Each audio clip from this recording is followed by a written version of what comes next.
Right. We could not have this discussion without really looking at the human factor of equalities and diversities and focusing on gender. My name is Anna Paraskevopoulou. I'm associate professor in management. I specialize in EDI, and I'm working on Athena Swan. For those that do not know what Athena Swan is, an award for our faculty, for universities, that they do focus on equality and diversity in higher education. I am also a lead for our faculty for safe and inclusive communities. I think Francisca introduced the theme in her slides. I'm going to discuss gender bias in AI today as is being captured by the AI literature. I'm not an expert on AI, but I am more focusing on gender and generally on equality and diversity, especially in the workplace. So a lot of my discussion today will focus actually on the workplace. Now, but nevertheless, I was tempted. And while I was designing my slides, I decided to have a small experiment. And so I decided to ask some very simple questions to ChatGPT. My first question was, can you please come up with an image of an electrical engineer? And you can see the image there.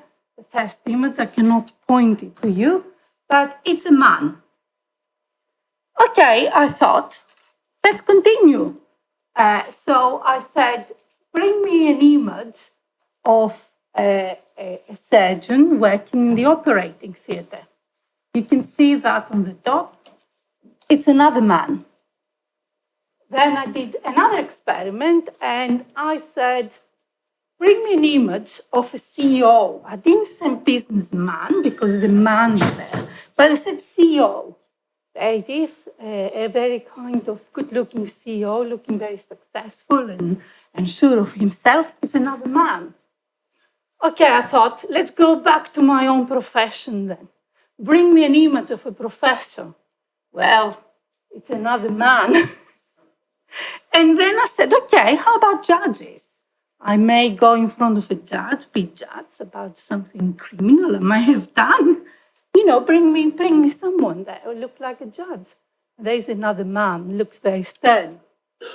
Okay, at that point I start getting mad. So I said, bring me an image of a cook.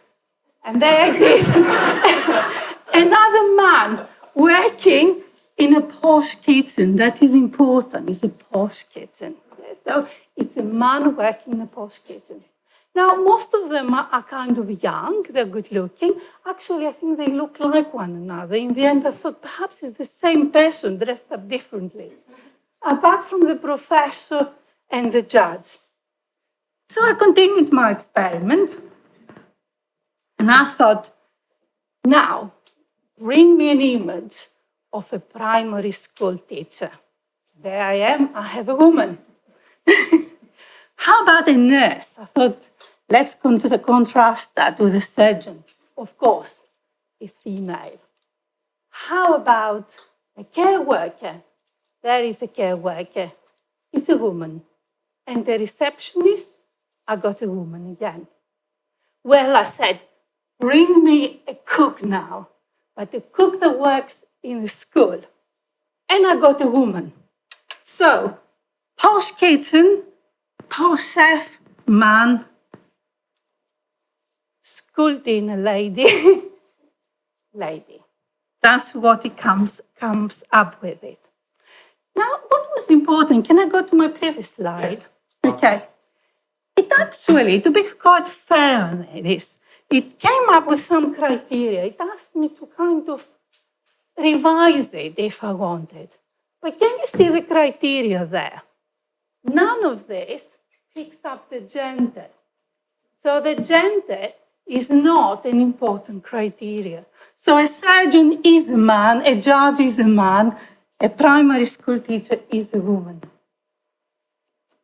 So I decided to go for another experiment. I wanted some drawings this time. Ugly drawings, I know, but that's what he came up with. So I said, please generate a drawing for me for a yoga teacher. There you go, it's a female yoga teacher teaching other females. And then I said, how about a sports instructor? And I got a man. Now, and there are some females there, but it's mainly a man, strong man there, instructing other strong men. Now, is this by chance or is this by design? The fact is, some years ago, when I was trying to enter university, I remember I had to respond to this question. Why a chef is a man and why a cook is a woman? Now, 30 years later, I still have this question, coming up with new tools, with fancy processes, but it's still the same. And this is fundamental. So, why is this happening?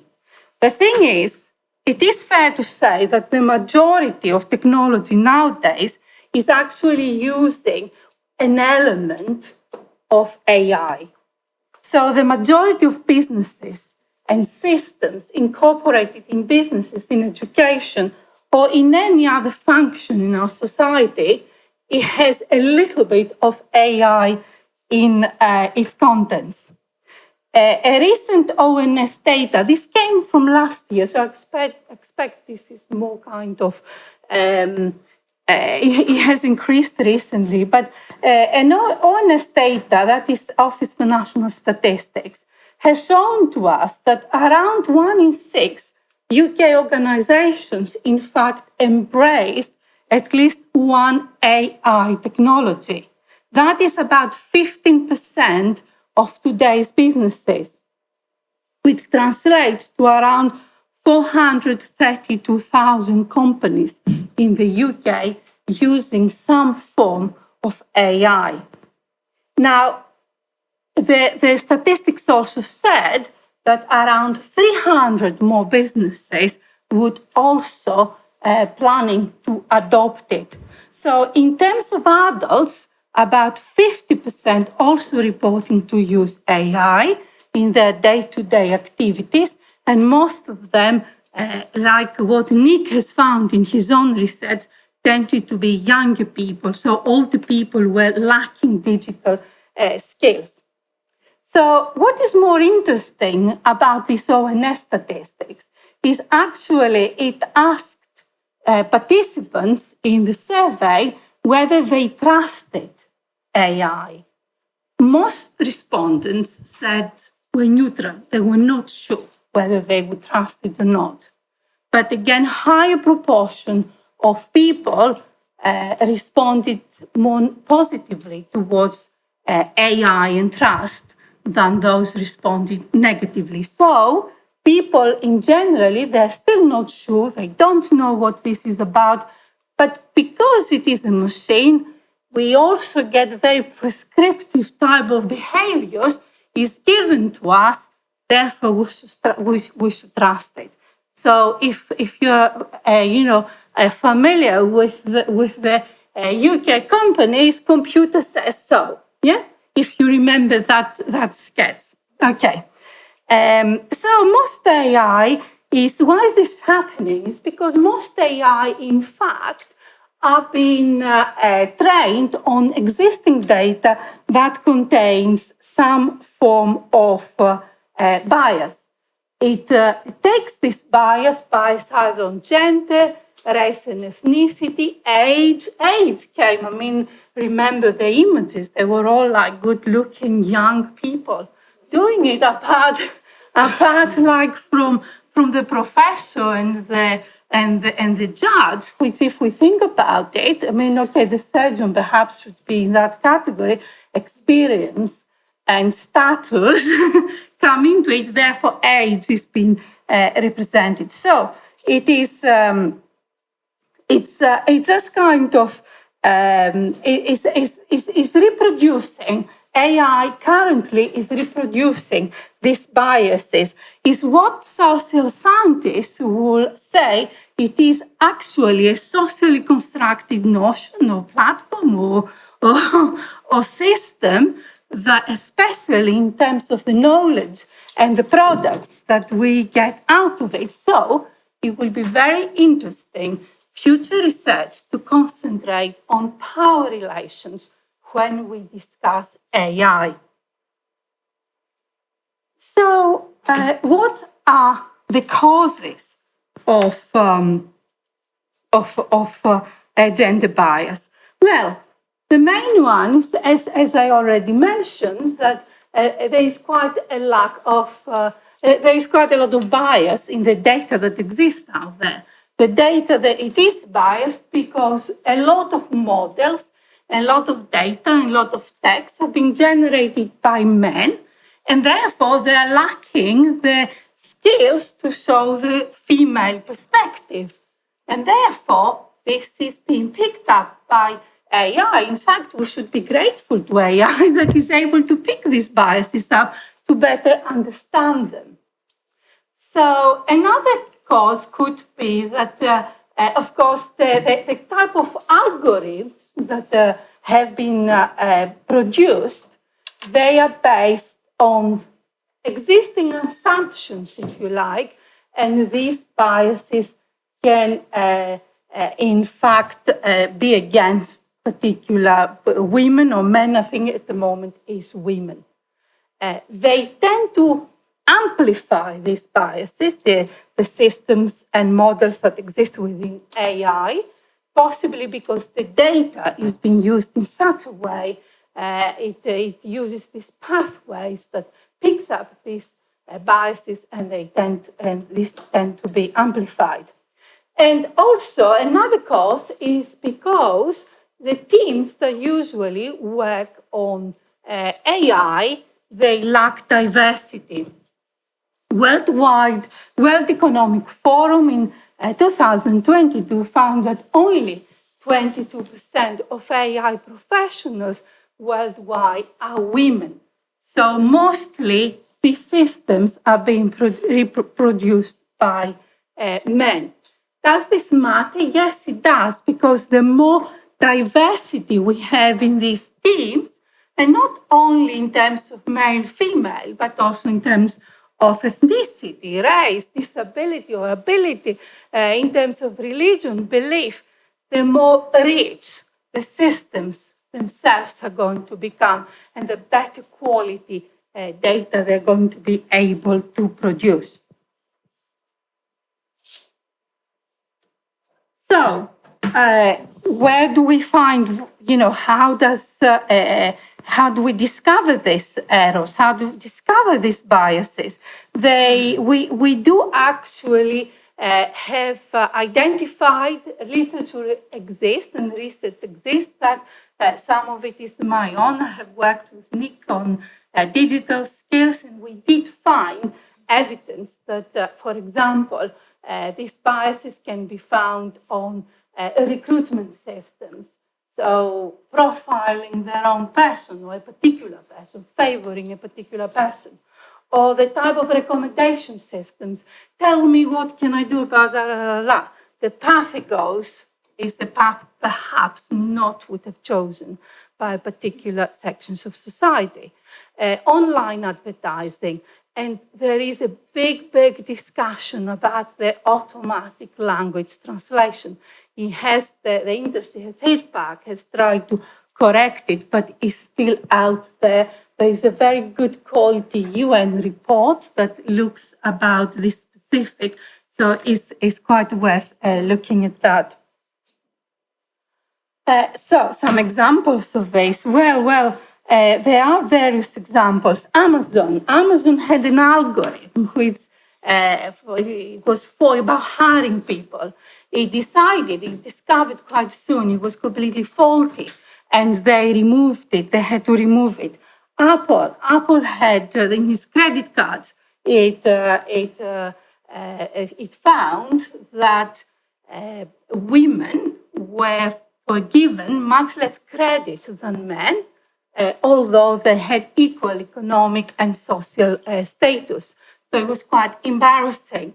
Google found that the autocomplete algorithm for its search bar was found to produce a kind of racial and xenophobic language. But also Alexa, Cortana, Siri, and Google Assistant, initially they used a female voice for its, as a kind of default. The reason for that, it was because it was considered as more attractive to have that. If the industry went back and corrected it, now we can choose what voice we like.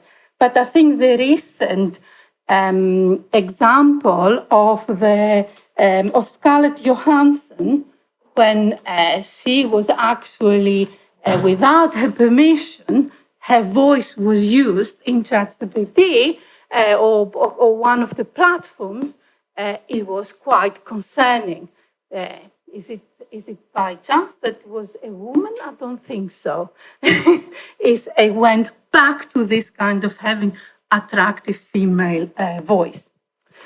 So what are the consequences of all of this? Well, there are several consequences, and this is like a summary and a little snapshot of various pieces of research, which also reflect some of my own personal research. It could lead to completely, totally unfair decisions. And decisions, I'm not talking about little decisions whether we should place our plants in the room. We're talking about proper decision making. If the people are using AI to make decisions about the systems of facilities, so people's futures, it could lead to wrong conclusions. It can also lead to systematic exclusions of particular groups of society. Unequal opportunities, of course, because some people will be more easier promoted or more easier recruited or more easier, their career paths will be much clearer for them precisely because they fit in a profile which has been designed by a system which has been designed by men. So that is what is the reality of it. Job displacement, recruitment tools, but negative scoring on insurance, for example, on any banking, any type of premiums, any loan approvals, but it can have much more serious effects. The way products are being designed could be, for example, a threat to women. Seatbelts, how seatbelts are being designed. If AI is being used for that, may not take into account pregnancy, for example, or it may not take into account the female body. If there is a crash, when they test those crashes in cars, for example, so the car seats, everything may not be done properly if AI is being used the way it is now. So more information needs to go into that. Also, it could lead to medical and psychiatric misdiagnosis because, again, the biases that exist within the AI system.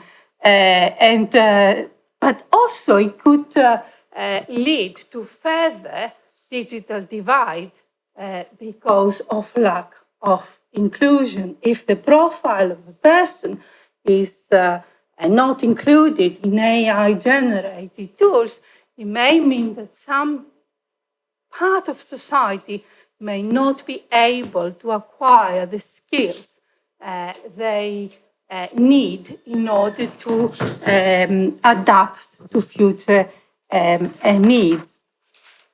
Right, and what can be done? I mean, are there any solutions? Of course, there are solutions. There are always solutions. This is a kind of a snapshot, again, of solutions being defined by government, by trade unions, by employer associations, by activists, and so on. I think some of them were suggested in Nick's paper, especially on providing better education, better training for people to understand how to use AI in a better way, but also how to filter, perhaps. I think you were saying always look, edit the information. That is important because especially to eliminate any gender bias or any other type of bias, because it does come up with this frequently. Better information is also needed. In the workplace, we need to improve work practices in general. So consultation with employees about the process of implementing AI within offices, the right for explanation when AI is used, for example, in recruitment or promotion or dismissal, as humans should have the right to request why this has happened and why the robot or the AI or the chatbot has actually discriminated us against it. The right also to appeal these decisions if they're generated, especially if they're generated by AI. Safeguards, to have safeguards in place, for example, when emotional management tools or face recognition tools are being used in the workplace, people can find that quite unsettling. It does affect, actually, psychological research has found it does affect women more than men. So it is something that needs to be taken into account. Accessing data that is being generated by AI. As I said at the very beginning, more women and more minority groups in companies that develop AI. In fact, the AI skill has become very important. The companies, the chase for talent has become incredible. And it is a shame that the part of population is missing out these opportunities. Of course, consult with trade unions and other organizations for the workplace, and some sort of guarantees that is always going to be a human overseeing these processes, especially when big decisions are going to be made about someone's future. Sustainable AI future. Well, there is, of course, a very big discussion when we discuss about sustainability. And I know some people here work in this area about the large amount of energies that are required for AI to work and operate. And we go and play with that in the computer, but that could happen at the expense of the planet. So we do need to be more focused on sustainability, but also more sustainable in terms of human relations, of creating an AI which is trustworthy, creating AI which is ethically and socially responsible, creating an AI that in fact respects the values of our society, and creating AI that in fact respects EDI and employment rights. This is the only way for companies then to gain purely competitive advantage, because they will be able to take good advantage of the skills that AI is promoting. So this is me. Thank you very much for your attention. And questions at the end. I don't know how it's organized. We don't have time now, so later during the talks. Thank you very much. Thank you.